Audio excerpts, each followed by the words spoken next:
Élection générale en RD Congo, le point du déroulement du scrutin avec Narcissoum, notre envoyé spécial à Kinshasa dans cette édition.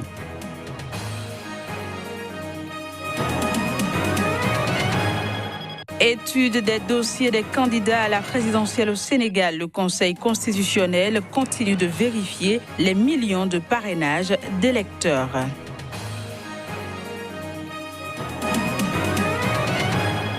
Puis, mouvement de protestation antigouvernementale au Soudan, Omar El-Béchir a appelé la police à recourir à moins de force.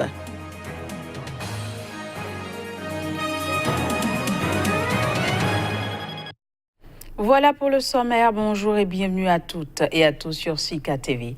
Plus de 40 millions d'électeurs congolais se sont rendus aux urnes ce dimanche pour élire le nouveau président de la RD Congo et les députés nationaux et provinciaux. À Kinshasa, les électeurs ont participé massivement au vote. Le point avec Narcissoum, envoyé spécial de Sika TV en RDC.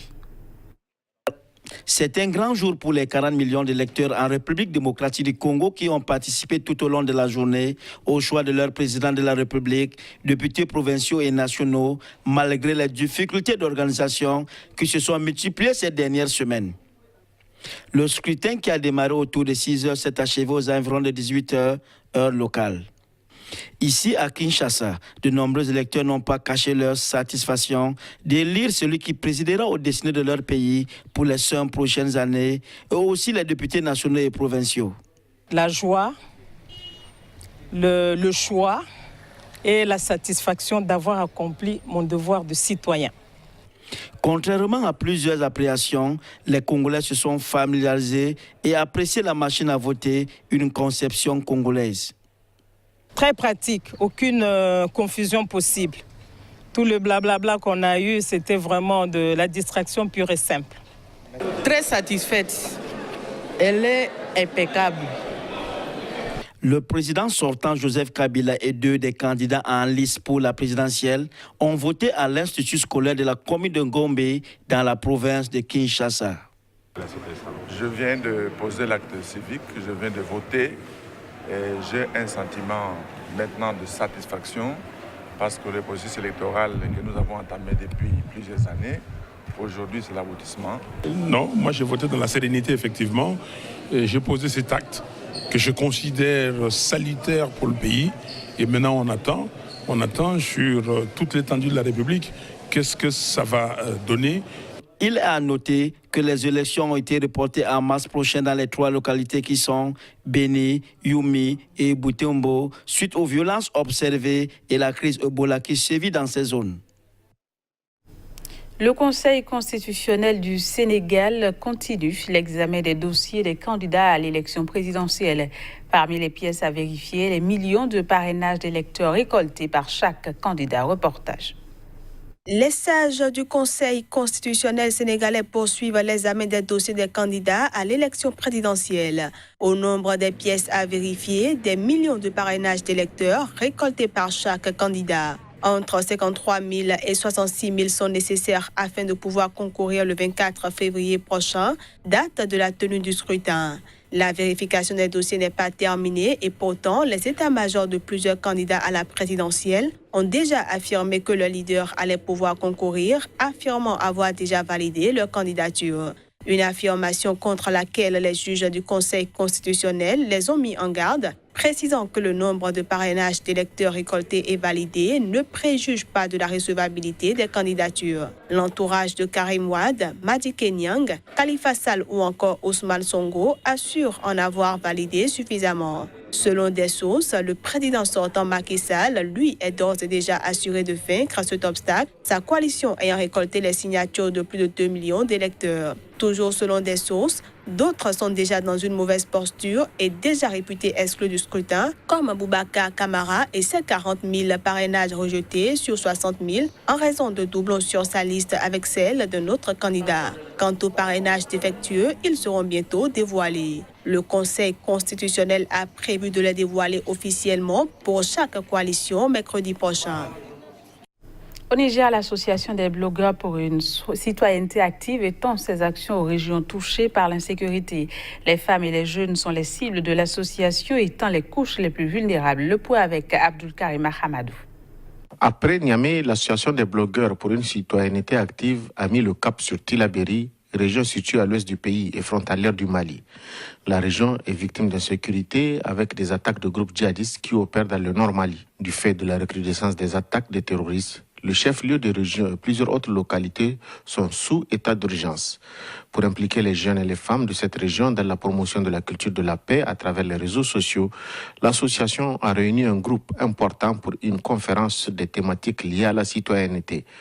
Conscient que les médias numériques fournissent à leurs utilisateurs des moyens de s'impliquer directement dans la mise en œuvre des politiques sociales et publiques, l'Association des blogueurs pour une citoyenneté active s'est fixé l'objectif de canaliser périodiquement les débats autour de thématiques bien précises. La paix et la sécurité au Niger et dans la sous-région. Nos initiatives consistent également à contribuer au changement social au moyen des réseaux sociaux. L'association a saisi l'opportunité de la 40e édition du championnat national de lutte traditionnelle qui se tient à Tillabéri pour toucher un plus grand nombre de citoyens.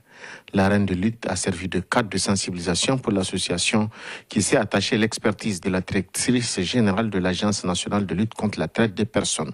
Et les femmes et les jeunes sont les premières victimes de tous les conflits. Dans le cadre de la migration irrégulière et la traite, les victimes sont à 90% des femmes et les auteurs d'infractions à 90% des hommes. L'association qui bénéficie de l'appui du Canada va poursuivre sa caravane dans les autres régions du pays, dont notamment celle d'Agadez, région nord du pays, et de transit des candidats à la migration, et Difa, située à l'extrême est, victime des attaques de la secte Boko Haram. Le président soudanais Omar El-Béchir a appelé ce dimanche la police à s'abstenir de recourir à une force excessive contre les manifestants. Cet appel fait suite aux protestations antigouvernementales qui ont secoué plusieurs villes du Soudan ces derniers jours. Voici les détails. Le président Omar El-Béchir appelle les forces de police à s'abstenir de recourir à une force excessive lors des manifestations. Admettant les nombreux problèmes économiques que traverse le Soudan, le président soudanais a exhorté les manifestants à ne pas détruire, piller ou voler les deniers publics. Son appel fait suite aux protestations antigouvernementales qui ont secoué plusieurs villes du Soudan ces derniers jours. Le 19 décembre, des protestations provoquées par la hausse du prix du pain ont éclaté dans plusieurs régions soudanaises et se sont étendues à la capitale Khartoum les jours suivants. Au moins 19 personnes, dont 2 membres des forces de sécurité, ont été tuées selon un bilan officiel. Néanmoins, l'Organisation de défense des droits de l'homme Amnesty International a fait état de 37 morts. Amputé des 3/4 de ses réserves de pétrole depuis l'indépendance du Soudan du Sud en 2011, le Soudan a vu l'inflation s'établir à près de 70% annuellement, tandis que la livre soudanaise plongeait face au dollar américain. Des pénuries de pain et de carburant touchent plusieurs villes. Les manifestations ont cessé depuis vendredi, mais des militants et des groupes d'opposition ont appelé à de nouvelles protestations ce lundi. Plusieurs membres des formations d'opposition avaient été arrêtés en marge des protestations. Au-delà des revendications sociales, certains manifestants réclamaient aussi la chute du régime d'Omar El-Béchir au pouvoir depuis 1989. Dar es Salaam a dénoncé de la propagande bon marché, et ce après que les États-Unis aient appelé leurs ressortissants à la prudence en Tanzanie. Voici les images pour plus de précision. Les relations entre la Tanzanie et la communauté internationale se dégradent. Dar es Salaam a dénoncé de la propagande bon marché après que les États-Unis ont appelé leurs ressortissants à la prudence en Tanzanie. Un incident qui illustre le climat actuel autour du régime du président Magufuli. Celui qui a publié cette alerte ne sait même pas situer notre pays sur une carte. Voilà comment le gouvernement tanzanien a répondu à l'avertissement américain ce week-end. Mercredi, les États-Unis avaient demandé à leurs citoyens d'être très prudents s'ils se rendaient dans le pays à cause de la criminalité et de l'atteinte aux droits de l'homme. Le gouvernement dénonce de la propagande bon marché. L'incident illustre la dégradation des relations entre Dar es Salaam et ses partenaires. En cause, les atteintes de plus en plus nombreuses aux droits de l'homme. Ces dernières semaines, l'Union européenne a par exemple rappelé son ambassadeur et promis de revoir son soutien financier. La Banque mondiale et le Danemark ont eux suspendu plusieurs programmes. Les experts craignent également une dégradation économique à venir. Cette édition se poursuit. L'ancien syndicaliste béninois Gaston Azouat, décédé le 30 novembre dernier, a été conduit à sa dernière demeure samedi dernier. Ce fut l'occasion pour la nation béninoise de rendre un dernier hommage à ce combattant infatigable qui dirigea pendant 21 ans la CSTB, entendez Confédération syndicale des travailleurs du Bénin. C'était à la Bourse du Travail à Cotonou. Voici le point. Venus des quatre coins du Bénin et d'ailleurs, syndicalistes, travailleurs, autorités à divers niveaux ont rendu des hommages mérités à feu Gaston Azouat, ce défenseur inlassable de la cause des travailleurs qui présida aux destinées de la Confédération syndicale des travailleurs du Bénin CSTB pendant 21 ans avant de succomber à la maladie. Juste après 2013, la maladie s'est abattue sur lui. Le 19 septembre 2017. Cette fois-ci, elle est foudroyante. Il a tenté de s'en sortir, clopin-clopin, le 4 janvier 2018. Et le 9 janvier, c'était la dernière fois qu'il avait à parler.